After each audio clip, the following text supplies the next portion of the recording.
It can be many months before the rain comes, Sabu.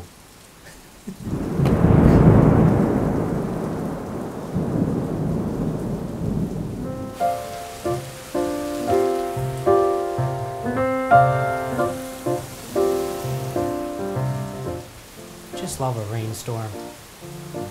Heavenly.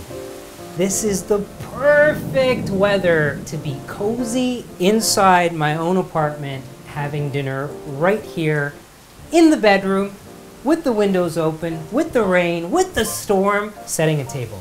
This is how we do it properly.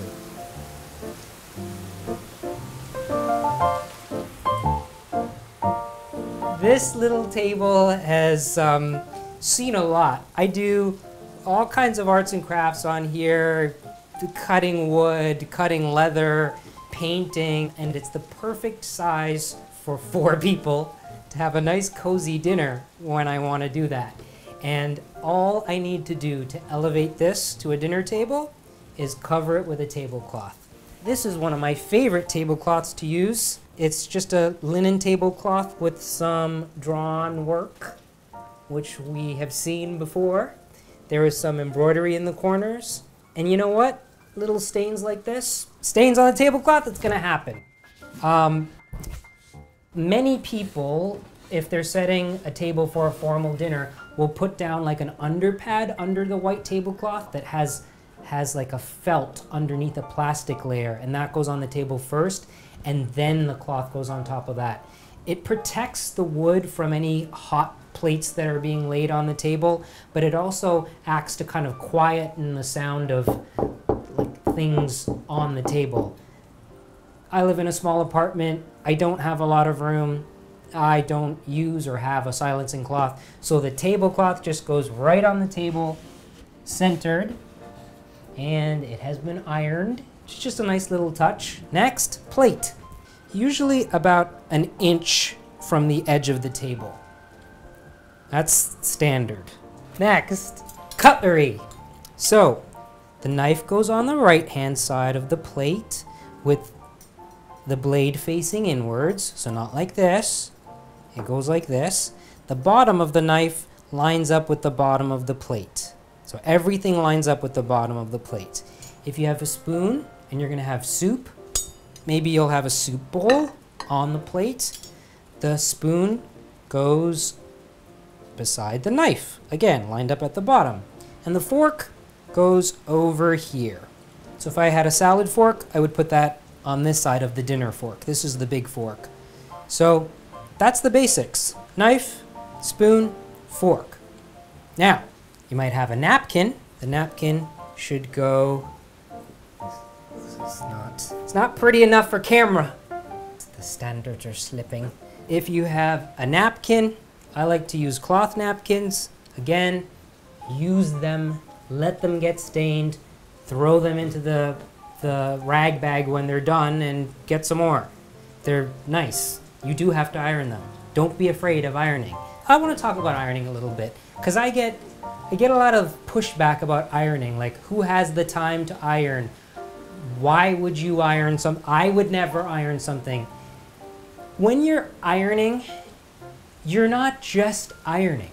You are alone with your thoughts, which is a very rare thing in this day and age. To actually be alone, this is not being alone. This is somebody else's ideas that you're looking at, not your own. So I want you guys to ask yourselves, how often and how long in every day are you actually completely alone with your own thoughts?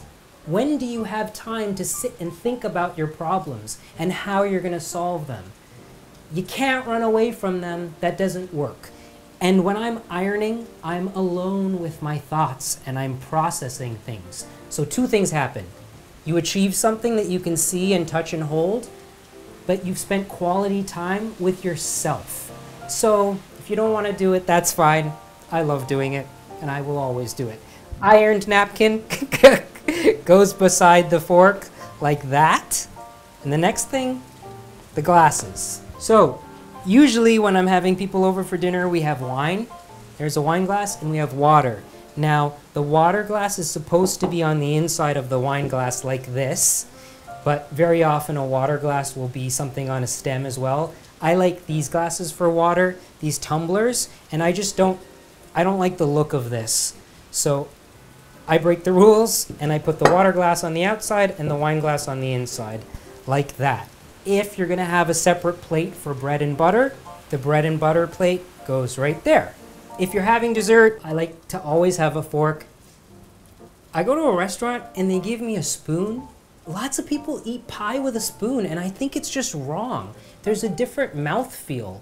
Like the bottom of the spoon is coming in contact with your tongue when you're having pie, and I feel like you should be able to feel the pie on your tongue.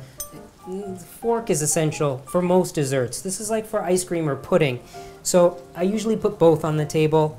Fork goes this way with the handle going that way, and the spoon goes this way with the spoon handle going that way, just above the plate.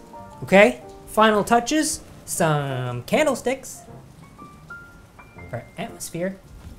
I would never have overhead lights like this if I was having people over. Turn the lights off, light the candles. And a little flower arrangement that's small. It's a small table.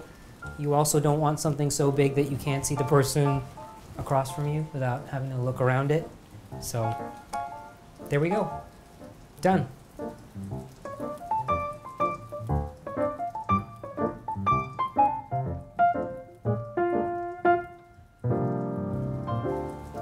If you liked this video, give it a thumbs up. If you didn't, but please subscribe for more videos just like this one.